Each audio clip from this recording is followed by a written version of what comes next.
अस्सलाम वालेकुम एवरीवन।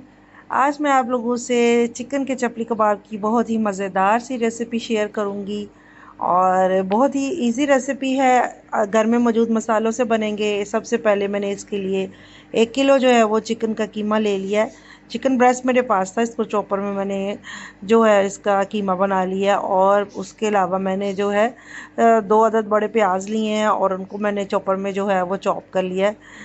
वैसे मैंने तो इसका पानी वगैरह नहीं निकाला, अगर आप चाहते हैं तो इसका पानी जो है वो निकाल सकते हैं। इसको मैंने बिल्कुल चॉप कर दिया और कीमा भी जो है वो बहुत अच्छे से जो है वो मतलब मुलायम सा हो गया हुआ है।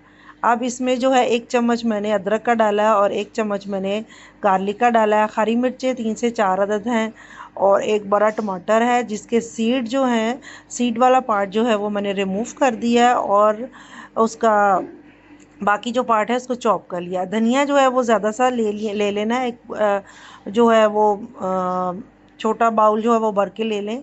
हाँ, एक पूरा बंच का मैंने हाफ़ लिया है। नमक है 1 चम्मच, 1 चम्मच लाल मिर्च है। नमक और मिर्च आप अपने अकॉर्डिंग ऐड कर सकते हैं। और ये हल्दी है, आधा चम्मच जो है टीस्पून जो है वो मैंने हल्दी का लिया है। और इसके बाद जो है ज़ीरा है, इसको हल्का सा भून लिया है। और 1 से 1.5 चम्मच जो है वो सूखा धनिया है, उसको दरदरा सा जो है वो मैंने पीस लिया है, वो इसके अंदर ऐड करूँगी। अब जो है अनारदाना 1 चम्मच मैंने इसमें ऐड किया है।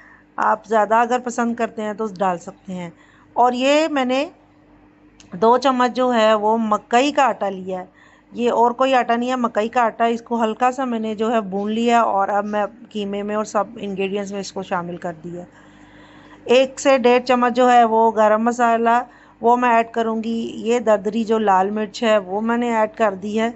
मिल मिला के जो मिर्च है ये काफ़ी ज़्यादा हो जाती है और तो लेकिन फिर भी आप अपनी मर्ज़ी से कम ज़्यादा जो है वो कर सकते हैं। अब इनको अच्छे से मिक्स करूँगी। ये चम्मच से अच्छे से मिक्स नहीं होंगे, हाथों की मदद से इनको मिक्स करना पड़ेगा क्योंकि इसमें मकई का आटा भी चला गया। तो अभी जो है मुझे हाथों की मदद से जो है वो अच्छे से मिक्स करना पड़ेगा ताकि तमाम मसाले जो हैं वो अच्छे से इसमें मैश हो जाए, मिक्स हो जाए।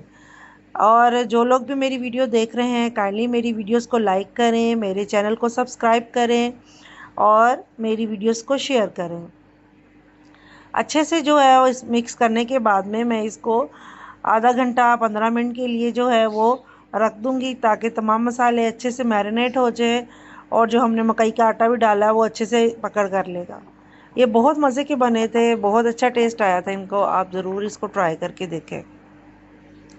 अब इसको कुछ देर जो है वो मैरिनेट करने के बाद में मैं अपने हाथों पे ऑयल लगा रही हूँ और एक बड़ा सा पेड़ा लेके जो है जितना भी मैंने बड़ा जो चपली कबाब बनाना है वो चपली कबाब मैं हाथ की मदद से जो है वो बना लूँगी। ये देख सकते हैं आप, मैंने इतना इतना बड़ा मैं चपली कबाब बना रही हूँ और ये बहुत अच्छे से बन भी गया है। एक पैन में ऑयल गर्म कर लें। अगर आपसे हाथ से नहीं बन रहा तो एक प्लेट में भी इसको साइज़ जो है वो आप बड़ा कर सकते हैं। मैंने एक टमाटर का जो है वो स्लाइस लिया है और चिकन के चपली कबाब के ऊपर लगा दिया है। अब इसको मैंने ऑयल में जो बहुत ज़्यादा ऑयल नहीं डाला है, मैंने इसको फ्राई करूँगी। जैसे इसकी एक साइड जो है वो पक जाएगी तो मैं इसकी साइड को चेंज कर दूँगी। अच्छा सा कलर आ गया है। इसके लिए जो है वो मैंने पुराना सा पैन ले लिया है और मेरे जो है चपली कबाब ऑलमोस्ट रेडी हैं। इनको डिश आउट करें प्याज टमाटर सलाद के साथ में और अपनी दुआओं में याद रखें। मेरी रेसिपी ट्राई करें। अल्लाह हाफिज़।